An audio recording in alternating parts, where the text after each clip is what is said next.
देखिए, त्रिवेंद्र सरकार का एक और प्रस्ताव खारिज हुआ है। ये खबर आ रही है। कॉर्बेट टाइगर रिजर्व में 10 गैंडे लाने की योजना थी। अब इसे आर्थिक भार और सुरक्षा के चलते प्रस्ताव को खारिज कर दिया गया है। असम की तर्ज पर उत्तराखंड में गैंडे लाने की योजना थी। 10 गैंडों पर करीब 4 करोड़ का खर्च आता सालाना, लेकिन सरकार ने अब इस योजना को रद्द कर दिया है। आर्थिक भार और सुरक्षा के मद्देनजर ये प्रस्ताव खारिज कर दिया गया। त्रिवेंद्र सरकार में ये महत्वाकांक्षी योजना थी। असम के तर्ज पर गैंडों को उत्तराखंड लाने की योजना थी, लेकिन अब इसे खारिज कर दिया गया है। इसे अमल में नहीं लाया जाएगा। तो देखिए, त्रिवेंद्र सरकार का एक और फैसला यहां खारिज होता हुआ। असम से ये गैंडे लाने थे। 4 करोड़ सालाना खर्च आ रहा था। अब यही वजह बताई जा रही है, जिसे लेकर के इस योजना को ठंडे बस्ते में डाल दिया गया है, या यूं कहे खारिज कर दिया गया। इस पर विचार नहीं किया जाएगा। गैंडों की देखरेख पर आने वाला खर्च ज्यादा बताया गया है। तो खर्च को बचाने के लिए गैंडों को कॉर्बेट पार्क में नहीं लाया जाएगा, जो योजना थी त्रिवेंद्र सरकार की। आगे बढ़ेंगे। दिल्ली से खबर है, आज भी कई केंद्रीय नेताओं से मुलाकात करेंगे सीएम धामी। ये खबर आ रही है। 1:30 बजे केंद्रीय जल शक्ति मंत्री गजेंद्र सिंह शेखावत से मुलाकात होनी है, और 3 बजे बताया जा रहा है कि गृह मंत्री अमित शाह से भी मुलाकात करेंगे सीएम पुष्कर सिंह धामी। तो देखिए, नामांकन के मद्देनजर दिल्ली पहुंचे थे, और आपको पता है पिछले 2 दिन से दिल्ली दौरे पर ही है सीएम पुष्कर सिंह धामी। लेकिन अब खबर आ रही है कि आज भी केंद्रीय मंत्रियों से मुलाकात का सिलसिला है, जिसमें जल शक्ति मंत्री गजेंद्र सिंह शेखावत से मुलाकात होगी 1:30 बजे के करीब, यानी अब से थोड़ी ही देर बाद प्रस्तावित है ये मुलाकात। और 3 बजे के करीब गृह मंत्री अमित शाह के साथ मुलाकात करेंगे सीएम पुष्कर सिंह धामी। तो ये 2 बड़ी मीटिंग बताई जा रही है। दिल्ली से देहरादून रवानगी से पहले 2 बड़े नेताओं से मुलाकात की खबर आ रही है।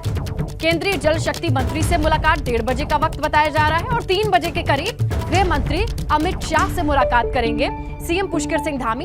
इसके बाद ही उनकी दिल्ली से रवानगी होगी देहरादून के लिए। तो देखिए, दिल्ली दौरे के मद्देनजर आज भी कई नेताओं से मुलाकात की खबर मिल रही है, जिनमें 2 नेता जल शक्ति मंत्री से मुलाकात करेंगे, इसके बाद गृह मंत्री से मुलाकात करेंगे। चलिए, किस मद्देनजर मुलाकात होनी है, क्या जानकारी आ रही है, ये हम समझेंगे हमारे सहयोगी अविनाश से। अविनाश, क्या वजह बताई जा रही है और किस किस से मुलाकात होगी आज? रवानगी कब तक होगी सीएम की?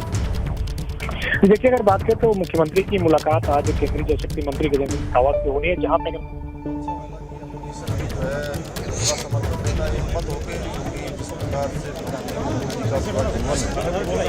हमेशा शोषित लोगों के, वंचित लोगों के, गरीब लोगों के, दलित आदिवासी क्षेत्रों में, जनजाति क्षेत्रों में हमेशा काम किया है। संघर्षशील उनका पूरा जीवन रहा है, और हमारी पार्टी का जो सिद्धांत है, माननीय प्रधानमंत्री जी का जो एक ध्येय वाक्य है, समाज के अंतिम छोर में खड़े हुए व्यक्तियों तक शासन पहुँचना चाहिए, सरकार पहुँचनी चाहिए, सत्ता पहुँचनी चाहिए।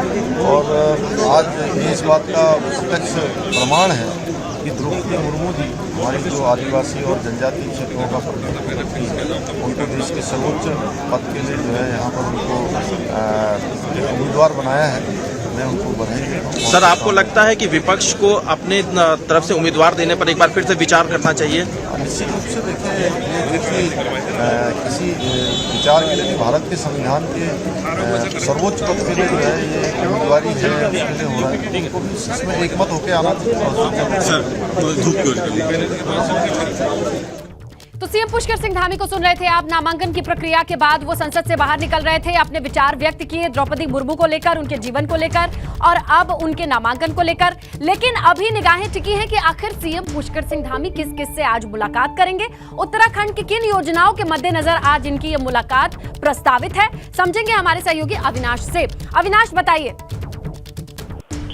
देखिए, अगर बात करें सबसे पहले मुख्यमंत्री की मुलाकात गजेंद्र सिंह शेखावत जो कि जल शक्ति मंत्री हैं उनके साथ प्रस्तावित है, क्योंकि उत्तराखंड की कई सारी ऐसी बांध परियोजनाएं हैं जो अभी शुरू नहीं हो पाई है, या जहां पे कोई ना कोई समस्या है, इसको जल्द शुरू करवाने को लेकर के बातचीत की जाएगी। इसके बाद अगर बात करें गृह मंत्री अमित शाह के साथ मुलाकात होगी, क्योंकि वो चंपावत में उपचुनाव जीत कर आए हैं, और गृह मंत्री ने जिस तरीके से उनके चंपावत में चुनाव लड़ने को लेकर के तमाम तरीके से अनुमोदन किया था, तो धन्यवाद ज्ञापित करेंगे, आभार व्यक्त करेंगे, और इसके अलावा आगे के कार्यक्रम के लिए मार्गदर्शन मिलेंगे। ये 2 अहम मुलाकात आज मुख्यमंत्री पुष्कर सिंह धामी की है। हालांकि अभी उनके देहरादून जाने को लेकर के चीजें स्पष्ट नहीं हुई, क्योंकि उन्होंने राष्ट्रीय संगठन महामंत्री बी एल संतोष से भी मिलने का समय मांगा हुआ है। तो कुछ अन्य कार्यों में व्यस्त है, जैसे उनसे मिलने का वक्त मिलेगा तो मुख्यमंत्री बी एल संतोष से मिलने जाएंगे और फिर इसके बाद देहरादून वापसी करेंगे। बिल्कुल, यानी मुलाकातों का सिलसिला आज भी जारी रहेगा। अगर ये मुलाकातें पूरी होती हैं तभी रुख करेंगे सीएम पुष्कर सिंह धामी, और अभी रवानगी की कोई खबर नहीं है। लेकिन अहम यह है कि जल शक्ति मंत्री से मुलाकात करेंगे, बात करेंगे, पेयजल योजनाओं को लेकर चर्चा होनी है। शुक्रिया अविनाश, आप नजर बनाए रखिएगा कहां-कहां किससे मुलाकात होती है, ये जानकारी हम लगातार दर्शकों तक पहुंचाएंगे। इससे पहले दिल्ली दौरे पर सीएम धामी ने कल पीएम मोदी से मुलाकात की थी। इस दौरान पीएम मोदी के साथ उत्तराखंड के विकास समेत कई मुद्दों पर बातचीत हुई। इतना ही नहीं, सीएम धामी ने अपने दौरे के दौरान जेपी नड्डा के अलावा कई केंद्रीय मंत्रियों से भी मुलाकात करके राज्य के कई मुद्दों पर मंथन किया, चिंतन किया। वहीं सीएम धामी ने दिल्ली के मेदांता अस्पताल में भर्ती उत्तराखंड के मंत्री चंदन रामदास का हालचाल भी जाना।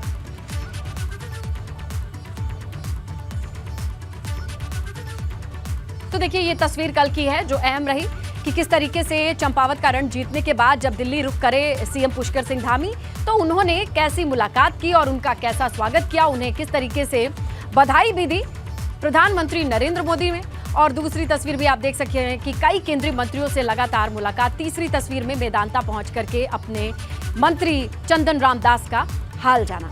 तो देखिए, यहीं पर पीएम मोदी से मुलाकात के बाद सीएम धामी ने क्या कहा, वो भी सुनिए आप। TSDC इंडिया लिमिटेड, जो कि भारत सरकार का उपक्रम है, चूँकि उत्तराखंड के अंदर स्थित है, उसमें 75% और 25% के आधार पर जो अंशधारिता होती है, उन सब अंशधारिता का उत्तराखंड के अंदर स्थित होने के कारण से उत्तराखंड को मिलना चाहिए। मैंने अनुरोध किया है कि भारत सरकार के स्तर पर इस पर फैसला होना चाहिए। साथ ही GST देश के अंदर लागू होने के बाद उत्तराखंड राज्य को अभी तक GST कंपनसेशन के रूप में 5,000 करोड़ रुपया लगभग भारत सरकार से प्रतिपूर्ति के रूप में मिलता था।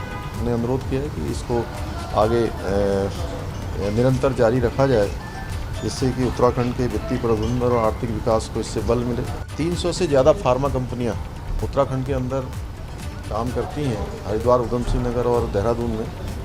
तो एक national institute of pharmaceutical education and research की स्थापना के लिए भी मैंने माननीय प्रधानमंत्री से अनुरोध किया है। कुमाऊं मंडल में मानस माला खंड, मानस मंदिर माला मिशन को शुरू करने के लिए भी माननीय प्रधानमंत्री से अनुरोध किया है कि दूर दूर तक जितने भी मंदिर हैं, उन मंदिरों में सुविधाएं, आने जाने की सुविधाएं, अवस्थापना सुविधाएं, उन सड़कों का चौड़ीकरण, सौंदर्यीकरण, इसके लिए भी अनुरोध किया है। और पिथौरागढ़, जो कि सीमांत क्षेत्र है, जो हमारा भौगोलिक रूप से, सामरिक रूप से बहुत ही महत्वपूर्ण स्थान है, उस स्थान पर हवाई सेवाएं जल्द से जल्द शुरू हों। हालांकि निविदाएं उसकी आ गई हैं। जो अलकनंदा नदी है, उस पर बावला नंद प्रयाग 300 मेगावाट जल विद्युत परियोजना है। उस पर चूँकि पहले सुप्रीम कोर्ट की तरफ से रोक लगी हुई थी, बाद में 10 परियोजनाओं को वहाँ पर स्वीकृति प्रदान हुई है कि 10 योजनाएं आगे चल सकती हैं। उन 10 योजनाओं में से एक परियोजना है बावला नंद प्रयाग परियोजना, जो 300 मेगावाट की बनने वाली परियोजना है। उसको जल शक्ति मंत्रालय के स्तर से क्लियरेंस मिलनी, उसके लिए भी हमने अनुरोध किया है। देहरादून से बड़ी खबर मिल रही है। हफ्ते में 2 दिन जिलों के दौरे पर रहेंगे सीएम पुष्कर सिंह धामी। शुक्रवार और शनिवार का दिन तय होगा जब सीएम धामी जिलों के दौरे पर होंगे। सभी जिलों के डीएम को गाइडलाइन जारी कर दी गई है। एसीएस राधा रतूड़ी ने सभी डीएम को सीएम के कार्यक्रम की जानकारी दे दी है। विकास कामों की निगरानी और लोगों की समस्या, ये फोकस होगा और इसी के मद्देनजर जिलों के दौरे पर निकलेंगे सीएम पुष्कर सिंह धामी। बड़ी खबर, एसीएस राधा रतूड़ी ने सभी जिलों के डीएम को यह जानकारी दे दी है कि सीएम के दौरे के मद्देनजर उनको तैयार रहना होगा। देखिए, रुद्रपुर में किसान और मजदूरों का प्रदर्शन, ये खबर आ रही है। अग्निपथ योजना के विरोध में प्रदर्शन की खबर है। योजना को बंद कराने की मांग को लेकर हंगामा भी हो रहा है। एसडीएम को राष्ट्रपति के नाम ज्ञापन सौंपे। ये देखिए तस्वीरें हैं रुद्रपुर से, किसान और मजदूरों का प्रदर्शन, मांग अग्निपथ योजना वापस। और उधर आय से अधिक संपत्ति मामले में आरोपी आईएएस अधिकारी रामविलास को 14 दिन की न्यायिक हिरासत जेल भेज दिया गया है। बुधवार रात को रामविलास यादव को गिरफ्तार किया गया। करीब 13 घंटे की पूछताछ के बाद रामविलास की गिरफ्तारी हुई। रामविलास यादव पर आय से 500 गुना ज्यादा संपत्ति अर्जित करने का आरोप है। इस मामले में तहकीकात और पूछताछ के बाद उन्हें गिरफ्तार किया गया था। तो रामविलास यादव को लेकर के सीएम धामी ने साफ कर दिया है कि राज्य सरकार भ्रष्टाचार पर जीरो टॉलरेंस के नीति से काम कर रही है। जो भी गलत करेगा उसे बख्शा नहीं जाएगा। देखिए, भ्रष्टाचार को लेकर हमने पहले दिन से कहा है कि हम इस पर बिल्कुल भी टॉलरेंस नहीं करेंगे और पारदर्शिता के आधार पर सरकार काम करेगी। जो भी कानून के दायरे में आएगा, जो भी कानून के दायरे में कहीं पर गलत पाया जाएगा, उसके खिलाफ कड़ी कार्रवाई होगी, चाहे कोई भी। और देखिए, पौड़ी का जिला अस्पताल डॉक्टर्स की कमी की वजह से सिर्फ रेफर सेंटर बन के रह गया है। मामूली सी बीमारी को छोड़ दे तो बाकी मरीजों को रेफर ही किया जाता है। कई बार मरीजों की जान भी नहीं बच पाती है।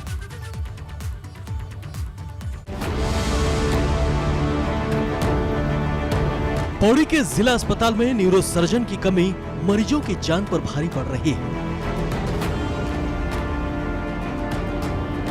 दरअसल पहाड़ों में सड़क हादसों के दौरान घायल मरीजों के लिए ये बेहद ही अहम अस्पताल है, मगर न्यूरोसर्जन समेत दूसरे कई विभागों में डॉक्टरों की कमी है।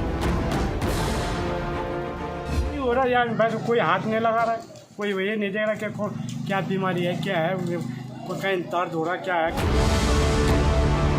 यह अस्पताल गंभीर मरीजों के लिए सिर्फ रेफर सेंटर बनकर रह गया है। मामूली बीमारियों को छोड़कर ज्यादातर मरीजों को हायर सेंटर रेफर कर दिया जाता है।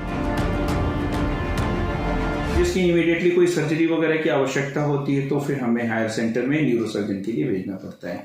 हालांकि हम लोग न्यूरोसर्जन को भी महीने में कम से कम एक बार यहाँ बुलाने की कोशिश कर रहे हैं। यहाँ पर हमारे पास सिर्फ 11 स्पेशलिस्ट डॉक्टर का सरकार के द्वारा अनुबंध हो रखा है। लोगों को उम्मीद थी कि जिला अस्पताल के पीपीपी मोड पर जाने के बाद स्वास्थ्य सेवाएं बेहतर होंगी, लेकिन लोग अब खुद को ठगा सा महसूस कर रहे हैं।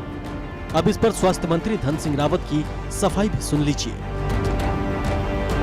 देखिए, पिछली सरकार ने इनको पीपी मोड पे दिया है और इसकी मैं समीक्षा कर रहा हूँ और जो भी अच्छा होगा वो किया जाएगा। 4 धाम यात्रा चल रही है, ऐसे में आए दिन कोई न कोई हादसा होता रहता है। उधर पहाड़ की भौगोलिक स्थिति भी ऐसी है कि आम दिनों में भी हादसे होते रहते हैं, मगर सूबे के अस्पतालों में जब ये स्थिति होगी तो मरीजों को जिंदगी कैसे मिल पाएगी। एबीपी गंगा के लिए पौड़ी से आलोक रावत की रिपोर्ट। बड़ी खबर मिल रही है, जोशीमठ के दौरे पर पहुंचे हैं मुख्य सचिव एसएस संधू। जिले के आला अधिकारियों के साथ बैठक की खबर है। औली के विकास को लेकर के अधिकारियों के साथ बैठक कर रहे हैं मुख्य सचिव एसएस संधू।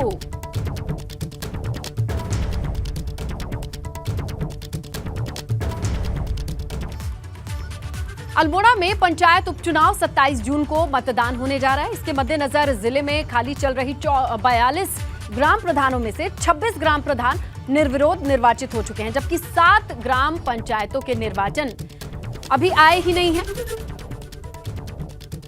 बाकी 10 ग्राम पंचायतों के लिए 27 जून को होने वाले मतदान के लिए 12 बूथ बनाए गए हैं, जिनमें पीठासीन अधिकारी और सुरक्षा कर्मियों की तैनाती की जाएगी। तो देखिए, मतदान की तैयारी चल रही है। 26 ग्राम प्रधान निर्विरोध निर्वाचित हो चुके हैं, बाकियों के लिए चुनाव की प्रक्रिया। ग्राम सभाएं हमारी खाली थी। आज की स्थिति यह है कि 7 ग्राम सभाओं में हमारे पास कोई निर्वाचन प्राप्त नहीं हुआ है। 26 ग्राम पंचायतों में जो है हमारे निर्विरोध प्रधान निर्वाचित हो गए हैं और 10 ग्राम सभाएं ऐसी हैं जहां पे हमारा 27 तारीख को मतदान होने जा रहा है। कुल 12 बूथ चिन्हित किए गए हैं।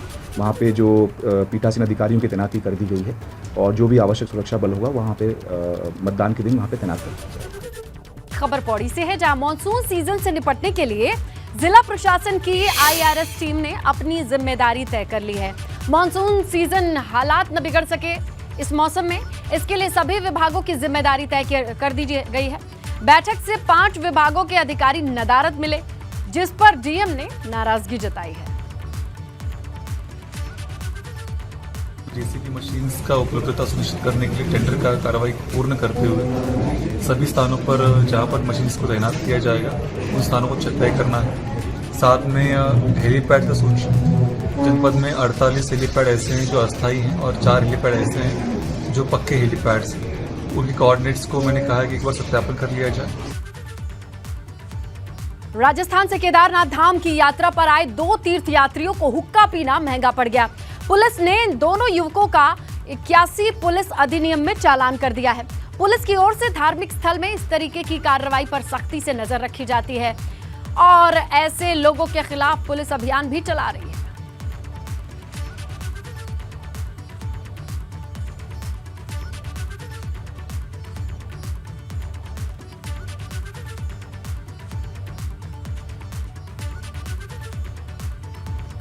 देखिए, विकासनगर के प्राचीन सिमोगा मंदिर के शिलगुर महाराज शाही स्नान के बाद चूड़ीदार पहुंच गए हैं और इस दौरान काफी संख्या में श्रद्धालु दर्शन के लिए पहुंचे।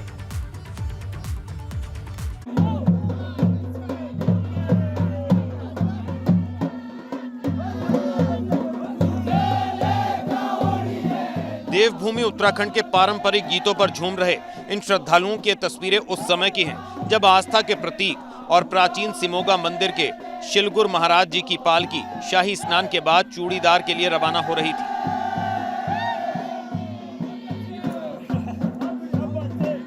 दरअसल हर 12 साल बाद शिलगुर महाराज हरिद्वार में शाही स्नान के बाद चूड़ीदार पहुंचते हैं। तस्वीरों में आप देख सकते हैं कि शिलगुर महाराज के चूड़ीदार तक इस पैदल यात्रा में सैकड़ों श्रद्धालु नजर आ रहे हैं। 12 साल बाद होने वाले इस पर्व को स्थानीय भाषा में बरांश भी कहा जाता है। शिलगुर महाराज के साथ हजारों श्रद्धालु की यह पैदल यात्रा चूड़ीदार तक जाएगी, जो हिमाचल प्रदेश में है, जो कि वहां की सरकार के पर्यटन का मुख्य हिस्सा भी है, जहां पूरे देश से बड़ी संख्या में श्रद्धालु शिलगुर महाराज जी के दर्शन करने पहुंचते हैं। विकासनगर से एबीपी गंगा के लिए विक्रम सिंह की रिपोर्ट।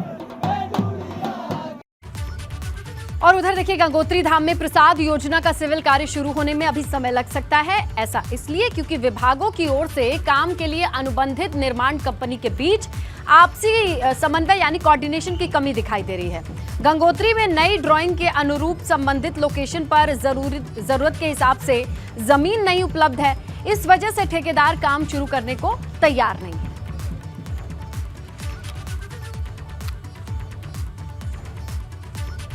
गंगोत्री में जो सरकार के द्वारा प्रसादम योजना के तहत कार्य करवाए जाने थे, वन भूमि के कारण उसमें काफ़ी पेंच फंसता हुआ दिख रहा है।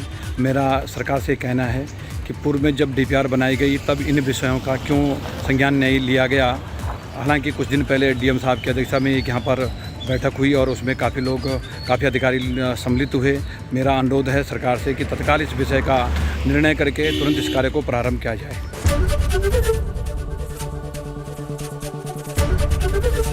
एबीपी गंगा, खबर आपकी, जुबान आपकी।